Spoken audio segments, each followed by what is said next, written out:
হায়দ্রাবাদের রাস্তায় এক অটোওয়ালা সকাল থেকে সন্ধে পর্যন্ত অক্লান্ত পরিশ্রম করত। তার চোখে ছিল বড় বড় স্বপ্ন, বড় বাড়ি কেনার স্বপ্ন, বড় গাড়ি চাপার স্বপ্ন, সমাজে মাথা উঁচু করে বেঁচে থাকার স্বপ্ন, নিজের ছেলেকে মানুষের মতো মানুষ করে তোলার স্বপ্ন। কিন্তু এই সমাজে শুধু চোখের স্বপ্ন নিয়ে বেঁচে থাকলেই তো হয় না। সেই স্বপ্নকে বাস্তবে রূপান্তর করতে গেলে প্রয়োজন অর্থের, অনেক অর্থের প্রয়োজন, যে অর্থ সেই অটোওয়ালার কাছে ছিল না। তার সামর্থ্য ছিল না বড় বাড়ি কেনার, বড় গাড়ি চাপার। কিন্তু স্বপ্ন তো তাই বলে আর পালিয়ে যায় না, স্বপ্নটা স্বপ্ন হিসাবে রয়েই যায়। কিন্তু কথায় আছে না, যখন ভগবান দেখে নেয় একবার যে তুমি অক্লান্ত পরিশ্রম করছো, তারপরেও তুমি নিজের স্বপ্নকে কোনো মতেই পূরণ করতে পারছো না, তখন সেই স্বপ্নকে পূরণ করবার জন্য তোমার ঘরে ভগবান পাঠিয়ে দেয় সেই স্বপ্নকে পূরণ করার যোগ্য উত্তরসূরিকে। আর ঠিক যেমনটা হয়েছিল সেই অটোওয়ালার সাথে। সালটা ছিল 1998। অটো চালক মোহাম্মদ গাউসের ঘরে জন্ম নেয় তার দ্বিতীয় সন্তান মোহাম্মদ সিরাজ। সেদিন কেই বা জানতো যে আজকের এই ছোট্ট শিশুটাই একদিন ভারতীয় ক্রিকেটের অন্যতম সেরা ফাস্ট বোলারদের মধ্যে একজন হয়ে উঠবে। কেউ ভাবেনি সেদিন। কারণ এই সমাজ খুব ভালো করে জানে যে একটা অটোওয়ালার ছেলে কোনোভাবেই আন্তর্জাতিক ক্রিকেটে অন্তত পৌঁছাতে পারে না, কোনো প্রশ্নই ওঠে না।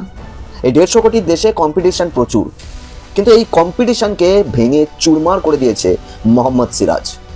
আর মোহাম্মদ সিরাজ প্রমাণ করে দিয়েছে যে অদম্য সাহস, পরিশ্রম করার ক্ষমতা যদি তোমার মধ্যে থাকে, তাহলে তুমি যে কোনো বাধাকে সরিয়ে দিয়ে তুমি একদম নিজের পয়েন্টে পৌঁছাতে পারো। যেখানে তুমি পৌঁছাতে চাও, তুমি সেইখানেই পৌঁছে দেখিয়ে দিতে পারো গোটা দুনিয়াকে। মোহাম্মদ সিরাজের বাবার ক্ষমতা ছিল না মোহাম্মদ সিরাজকে দামি বল কিনে দেওয়ার, দামি ব্যাট কিনে দেওয়ার, দামি জুতো কিনে দেওয়ার, অথবা দামি গ্লাভস কিনে দেওয়ার। ছিল না টাকা। আর তার বাবা তাকে কখনো কিনে দেয়ওনি। সে ছেঁড়া জুতো পরেই প্র্যাকটিস করত। না, দামি কোনো মাঠে প্র্যাকটিস করেনি সে, কারণ তার বাবার সেই সামর্থ্যও ছিল না যে তার ছেলেকে ক্রিকেটার তৈরি করবে বলে দামি কোচ রাখবে, দামি মাঠে খেলাবে, সেই ক্ষমতা তার ছিল না। তাই সে পাড়ার মোড়েই সাধারণত প্র্যাকটিস করতো, পাড়ার মাঠেই সাধারণত প্র্যাকটিস করতো। মোহাম্মদ সিরাজ ছোট থেকে প্র্যাকটিস করেছে টেনিস বল দিয়ে। সে লেদার বল কি জিনিস সেটা কখনো হাতে নিয়েও দেখেনি। কিন্তু সে যত বড় হতে শুরু করলো, তার বলের লেন্থ এবং গতি আরো বেশি বাড়তে শুরু করলো। আর এটা বারবার সাথে সাথেই তার আশপাশের মানুষ এবং বন্ধু বান্ধবেরা তাকে বলতে শুরু করলো যে তুই ভালো কোনো জায়গা থেকে কোচিং নে, তাহলে হয়তো তোর লাইফে অন্য কোনো রকমের পরিবর্তন আসতে পারে। আর মোহাম্মদ সিরাজও বয়স বাড়ার সাথে সাথে বুঝতে পারলো যে হ্যাঁ, তার মধ্যে কিছু তো একটা আছে, যে সে এত স্পিডে বল করে, সে এত সুন্দর লেন্থে বল করে। আর যার কারণে ফাইনালি মোহাম্মদ সিরাজ 2015 সালে হায়দ্রাবাদের চারমিনার ক্রিকেট ক্লাবে জয়েন করে নেয় এবং সেখান থেকে কোচিং নেওয়া শুরু করে। এবং 2015 সালেই সে হায়দ্রাবাদের রঞ্জি দলের হয়ে সুযোগ পায়। এবং 2016-17 সালে সে রঞ্জি ট্রফিতে 41টা উইকেট নিয়ে গোটা দুনিয়াকে চমকে দেয়। তার বলের লাইন এবং লেন্থ দেখে বড় বড় সিলেক্টররা পর্যন্ত চমকে ওঠে।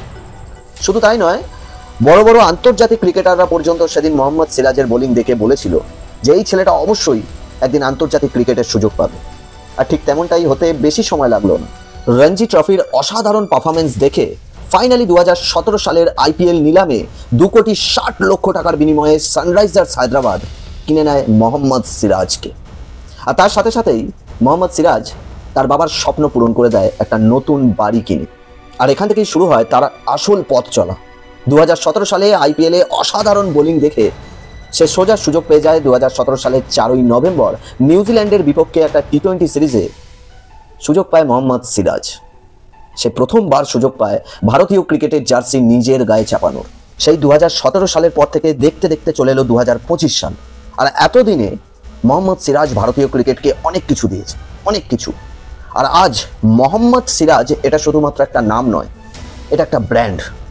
মোহাম্মদ সিরাজ হলো এমন একটা ব্র্যান্ড যার স্বপ্নের কাছে হার মেনেছে দারিদ্রতা। মোহাম্মদ সিরাজ আজ কোটি কোটি মানুষের ইন্সপিরেশন হয়ে উঠেছে। আর মোহাম্মদ সিরাজ সকল মানুষকে চোখে আঙুল দিয়ে দেখিয়ে দিয়েছে যে যদি তোমার চোখে স্বপ্ন থাকে আর সেই স্বপ্নটাকে যদি তুমি দিন রাত তাড়া করে চলো, তাহলে দুনিয়ার কোনো এমন শক্তি নেই যেটা তোমার স্বপ্নের কাছে পৌঁছতে বাধা হয়ে দাঁড়াতে পারে। স্যালুট গুরু তোমাকে।